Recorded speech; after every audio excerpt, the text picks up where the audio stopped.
Hello everybody, this is a young conservative's guide to surviving college, and I'm making this video for the high school class of 2016 and future generations who are planning to go to the liberal brainwashing machine known as American higher education.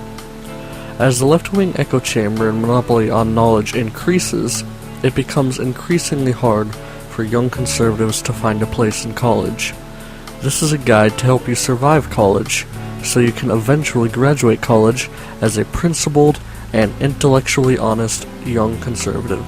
I'm going to give you 4 main tips. The first tip is to find conservative friends in general education classes. Or, if you can't find conservative friends, at least try to find mentally sane people. College is unbearable without friends, and it is even more unbearable when you are constantly afraid of voicing your unpopular opinions. The problem is that it may be difficult to find like-minded people, which is why you need to try to voice your opinion as best as you can in class discussions. Because, people will be able to scope you out and potentially find you and, see you as a like-minded person. Of course, don't reveal your power level and go on a full-on rant. But if you voice respectful, dissenting opinions, there are bound to be timid conservatives who will come up to you after class at some point to tell you that they appreciated what you said and they were afraid to say anything themselves. This has actually happened to me personally.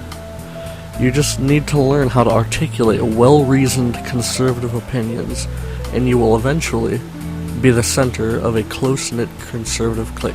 Number 2 is Young Libertarians or Young Americans for Liberty.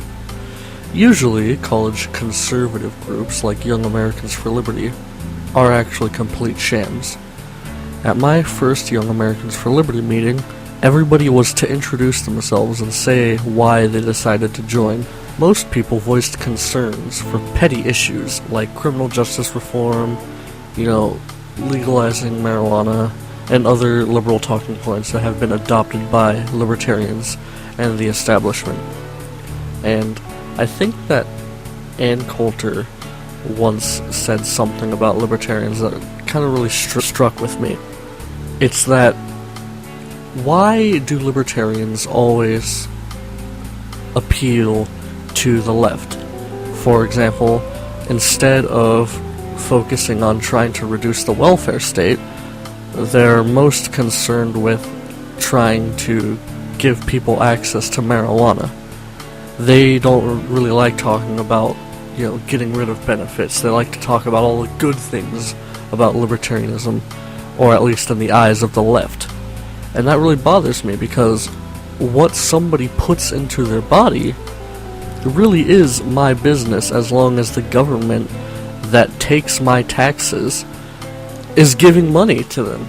It's my business what they do with their body, because essentially I'm part owner of it now through taxes. And these liberal talking points, that they get so tired after a while. Why don't libertarians focus on the whole platform and trying to make the most logically pure platform possible? After that, I didn't feel like attending anymore. I decided to go again at the start of fall 2015 to attend the meeting about the presidential race. At that meeting, some people voiced concern for and even reprimanded certain candidates, and upon questioning them, why don't you like these candidates, they literally replied with, "They are too conservative." Really? A candidate is too conservative and that's why you don't like them? That doesn't make any sense. It's true that, you might not like a candidate, you might not like some of their conservative policies, but to say they're too conservative, that's not an actual reason, that's not like an actual argument, that's just a bullshit excuse. Now, your experience with groups may be different than mine, and I implore you to investigate college groups for yourself. But I advise you to forget about it if your experience becomes similar to mine. Number 3, talk to international students.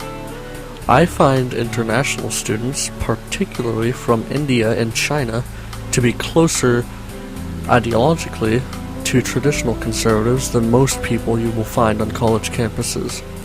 Your culture and tradition may be different than theirs, but you can both admire and respect each other for acknowledging and respecting the ideologies and philosophy behind nationalism and the preservation of one's culture. For centuries, the Indians have been under assault by Islam, and you may be able to find common ground in your disdain for our barbarian friends in the Middle East. Immigration is also a topic that international students can sympathize with, and if they don't, then you can simply bring up a hypothetical situation in which their home country is being invaded by foreigners. You might have the preconception that the Chinese are communists, but the real breakdown is that about 1/3 are communists, 1/3 are apathetic, and 1/3 are nationalists who admire the United States and oppose the Communist Party. Chances are that if you are on an American college campus, then you are bound to find a Chinese student that you are able to find common ground with. Number 4. Red pill your moderate and intelligent friends. Chances are that if your friends are clear-thinking and intelligent people, that extended exposure to you will eventually red pill them. Also, chances are that your friends have, at most, only been exposed to the ridiculous mainstream conservatives and mainstream portrayal of conservatives. Your job is to show them a unique, interesting, and acceptable approach to the right. At first, expose them to all the crazy and terrible actions committed by social justice warriors on campus. Make them think that it is fun to troll them and mock them. And it's not really that hard to mock these ridiculous social justice warriors. Any reasonable leftist will also be able to mock them and make fun of them. Casually expose your friends to hard facts about crime, race, and when a discussion of media, popular culture, or music is being held, make sure to find some way to mention the influences at B, some of the liberal influences. Start sending them some dank Donald Trump memes. Watch Can't Stump the Trump and With Open Borders with them. With time, you will be able to use the previous conditioning to make them accept traditional values and anti-nihilistic thinking. College can either be a liberal brainwashing extravaganza or an intellectual highlight that you enjoy with like-minded, interesting, and thoughtful people. Don't compromise your beliefs just for the sake of fitting in.